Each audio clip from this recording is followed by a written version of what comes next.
Right,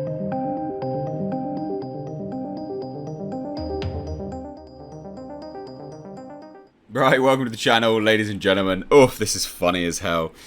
Venom Let There Be Carnage director reveals the reason why Woody Harrelson no longer wears that dumbass wig from the first movie.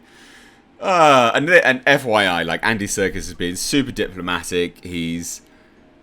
It's obviously just PR spin. Like, we know why it was ditched, because it was a dumb looking wig. It looked dumb. Dumb move, dumb decision.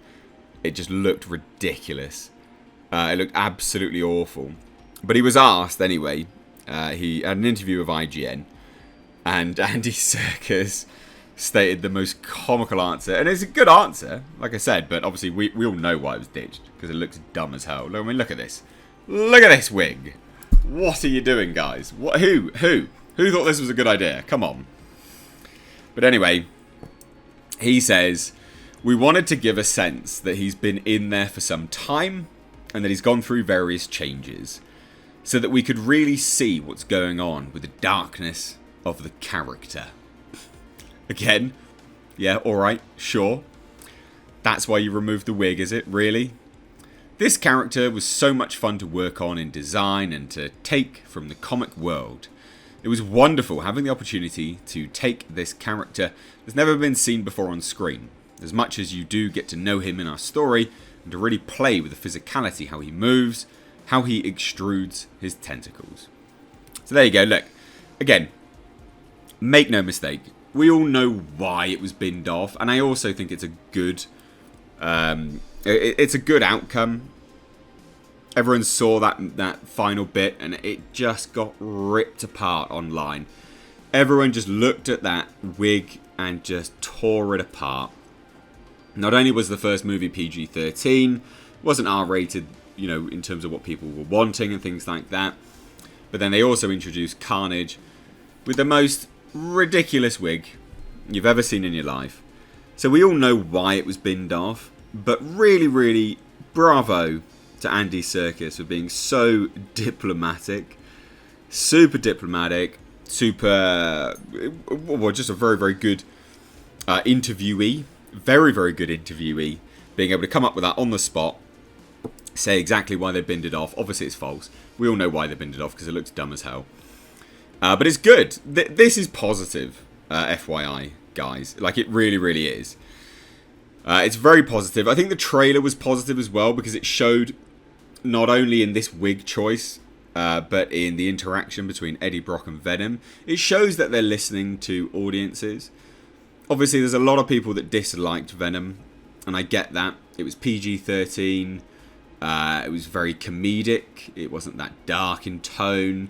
It was a big old CGI mess at the end of a fight and things like this. Like, I get the reasons why people disliked the film.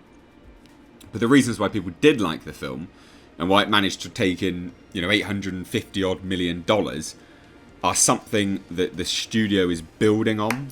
You know, the interaction between Eddie and Venom. Boom. Open the trailer for Venom Let There Be Carnage. Front and center, you've got Eddie and Venom talking, interacting, playing it for comedic effect. And yes, that will obviously rile a lot of people up. There'll be a lot of people that are not fans of that. They're not happy with that. I get it. But to those people that really enjoyed the first one, they've listened to you. They've gone, why did you like it? Oh, because of this. Great, we'll give you more of it. And that's positive. No matter what way you look at it, regardless whether you dislike Venom or not, that's positive that the studio is actually listening at the very least. And it would be different if they made $100 million from it. You know, if they then just listened to the feedback from there. You know, it would be different, because that's a dumb financial decision. It's a dumb financial decision. It wasn't profitable. But this one was massively profitable. $850 million. 851, I believe, and some change as well on the side. So there's no way that the studio is going to go back on that and go, yeah, okay, well, let's just completely make it R-rated. Let's completely remove all the comedy. Let's get blood, guts, and gore. It's not what they're going to do. From a business perspective, it's just not what they're going to do. And that actually takes me on to the second part of this video, which is also just discussing, is it going to be PG-13 or R-rated? Because again, a lot of people really, really, really are hoping for that R rating for this film. I don't think they've officially released the rating for this yet, but make no mistake, you've heard it here first. It will more than likely be PG-13. I'm 99% certain that it will be PG-13. Why? Well, Avi Arad, one of the key producers behind this, and also one of the key reasons why it was PG-13 in the first place, has long said, he's basically making films for his grandkids and stuff like that. This is one of the men who is absolutely in control of this as a property. And if he says, yeah, no, we're making things for my grandkids, making things for them, making things so that they can watch it, they're not going to suddenly flip on that. So that's just from Avi Arad's side of things. But then there's also the flip side of that, is that they made $851 million from the first film. There is absolutely no way in hell they're going to turn on that and go, yeah, let's make it rated R. They're going to minimise their box office target. They're going to minimise the availability for the film to be shown to a lot more people. And they're also going to shoot themselves in the foot in this post-COVID world, to be perfectly honest. It doesn't mean that an R-rated version wouldn't make money, but obviously $851 million, a large portion of that would be families, it would be kids. There's a large portion of all of that will be coming from, a target market that you may not expect that the studio ended up targeting. And they're not going to want to change that. It was a success in their eyes, hence why they've doubled down on it all.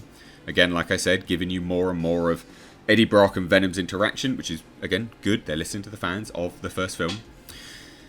So, yeah, it's not going to be rated R. I would bet, I would bet money on that. It's not going to be rated R. And that's not to say I wouldn't want it to be rated R. There's many things that I would change about Venom and the approach that they're doing with these films. But there you go, ladies and gents. Venom, Let There Be Carnage. Why Woody Harrelson doesn't have the wig? Well, because he looked like a dumb shit. But in the eyes of Andy Serkis, we've got to be a little bit more diplomatic than that. It's to show time. That's it. About a year and a half has gone by, basically. It's to show time, ladies and gents. Nah, mate. It's because it was a dumb shit looking wig. Look at this. Ugh. Terrible. The new one's not any better, to be fair. Because you've got a really pasty white man wearing a bright red wig. It does look dumb. It's never going to look great. But there you go, ladies and gents. What do you guys think? And what do you guys think about it not being rated R? Again, this is unconfirmed at this point in time, but let me know what you think in the long run anyway. Do you agree or do you disagree with any of the points that I have made? Please do let me know down below in the comment section. If you're new here, do hit subscribe. Cheers. Take care.